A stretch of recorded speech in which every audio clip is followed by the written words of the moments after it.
Hi everyone, my name is Shauna in case you don't know, and welcome back to another video. In today's video I'm going to be talking about the movie Spencer, which is a movie that I have been looking forward to for such a long time because I am a fan of Kristen Stewart and I've always loved the British royal family, specifically Princess Diana. So when I saw Spencer was available to watch on Hulu, I decided to give it a watch. Unfortunately though, Spencer was not what I was hoping it would be. Spencer is a drama that is filled with intrigue and triggering topics, and it is more exposing the dark realities of being a part of the royal family and of feeling like you don't belong in the royal family, and of sort of how also a marriage lacking love and a marriage where one person is clearly interested in someone outside the marriage impacts the other person in the relationship. So it's not so much this fun Princess Diana movie. You do get to see beautiful costumes that are accurate to the outfits that Princess Diana wore. However, I don't know how accurate the rest of the movie is. There was definitely things that seemed pretty accurate, but it seemed like a lot of the things, specifically Princess Diana's struggles and how her struggles present themselves, seem to be very dramatized. That's not the right word. Like exaggerated to get the effect across there. That sounds better. Before we get any further, let's discuss the triggering topics and what they are, because it's very important to mention what they are. So there is eating disorder representation in here. However, that representation is very triggering. I do not recommend watching this movie if you have any history of eating disorders. Specifically, the eating disorder is technically, I think, considered bulimia or binge eating disorder, or a combination of the two. There is lots of puking in this film, as well as is common with bulimia and occasionally with binge eating disorder, and it is self-induced vomiting. It is not vomiting because you are sick. So there's that, and then there's also the fact that Princess Diana in this movie is very depressed, and her depression isn't specifically labeled as depression, but you can tell that she is very depressed, and there is a little bit of self-harm in the movie. The self-harm scene was confusing because all the other characters assumed that it was intentional self-harm, but the way that that scene actually played out, where it showed that, it almost made it seem like she could have been doing it absent-mindedly and not intentionally. So it was a little confusing, but I would say that it is self-harm. But some people would probably say it was not intentional self-harm, so I would just say that the movie involves discussion of self-harm because there is discussion of the thing that happened. My favorite parts of this film, honestly, were the casting.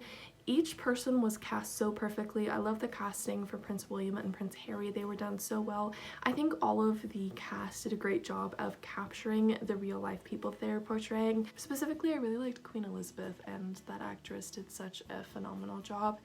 Now, this movie is not going to be one where you watch it and you go away with all these happy feelings about how fun it is to pay attention to all of the royal family drama. No. You are going to realize the royal family all has flaws, and you are going to realize that it's not this perfect family that it's fun to obsess over all the time.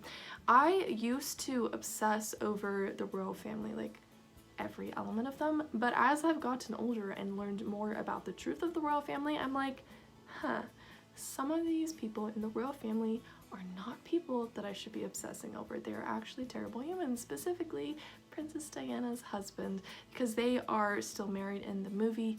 However, he eventually became her ex-husband by the time that she passed away. Kristen Stewart did a great job as Princess Diana. I think in some scenes she really did look like Princess Diana. She does definitely have a different like facial structure, but the thing is, like, it's a movie. It's not a documentary where she has to be 100% accurate. Her hair was perfect, the makeup and everything was incredible to make her look like Princess Diana as much as she possibly could. One thing that I was thinking about while I was watching this film is, isn't this like Kristen Stewart's second film about eating disorders? Like, I hope she isn't internalizing any of the things that she's doing. I hope she's like acting and not like internalizing any of the eating disorder behavior, you know? I worry about that whenever I see eating disorder depictions on screen. There are several scenes throughout this movie where I had no clue what the frick was going on, and I don't say that lightly because I was very invested in this movie. I was watching it with my mom, and if there was a scene that we were confused on, we'd like go back a little bit and try and rewatch that scene to like understand it, but there was legitimately some scenes where they were like visually pleasing, however it didn't really make that much sense. Like a montage of like Princess Diana running and waltzing around the place, and I'm like, what's happening here? And it didn't make sense to me.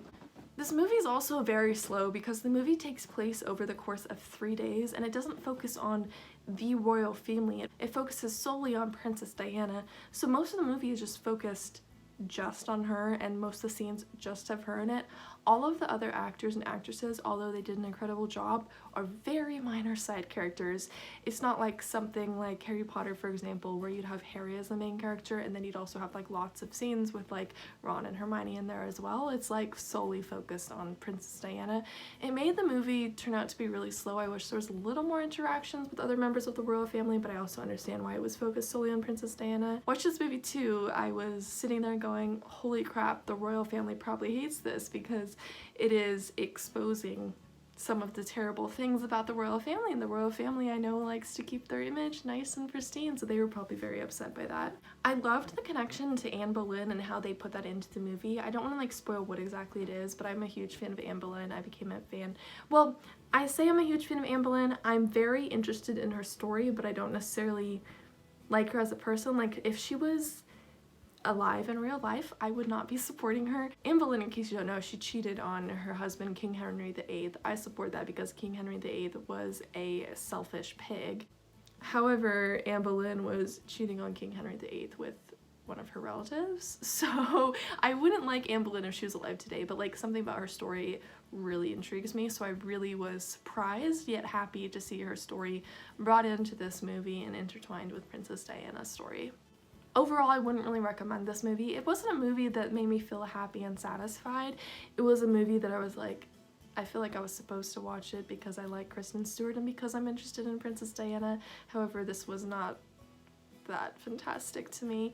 I really want a good Princess Diana movie, but this one was not it. I can definitely see how it would win awards. I don't know if it's won awards yet or not. I haven't really been paying attention that much to the different award ceremonies recently. However, like it's visually pleasing, it has a very tense soundtrack, and it is a historical movie, which is the typical formula that is involved to get a movie a nomination, if not an award. So I definitely see how it could win awards. However, it just wasn't my type of movie.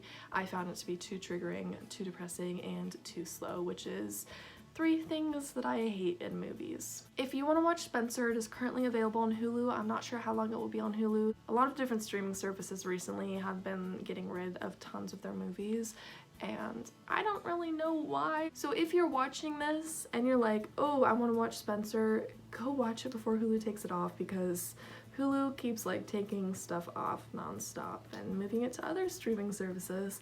So yeah, that is really all I have to say about the movie Spencer. I'm sorry that this movie was not as positive as I hoped it would be. I was hoping that this would be a new favorite movie of mine, but nope, unfortunately it just is not. So if you like this video, feel free to give it a thumbs up and subscribe to me. If you haven't already, I upload 2 videos a week. So my next video will be uploaded next Tuesday, and that will be a book related video. I hope to see all of you there for that video. I also talk about tons of other movies on my channel, so if you're interested in my thoughts on some other movies, feel free to check out some other previous videos on my channel as well. I hope all of you have a great weekend, and I'll see all of you in my next video. Until next time, goodbye.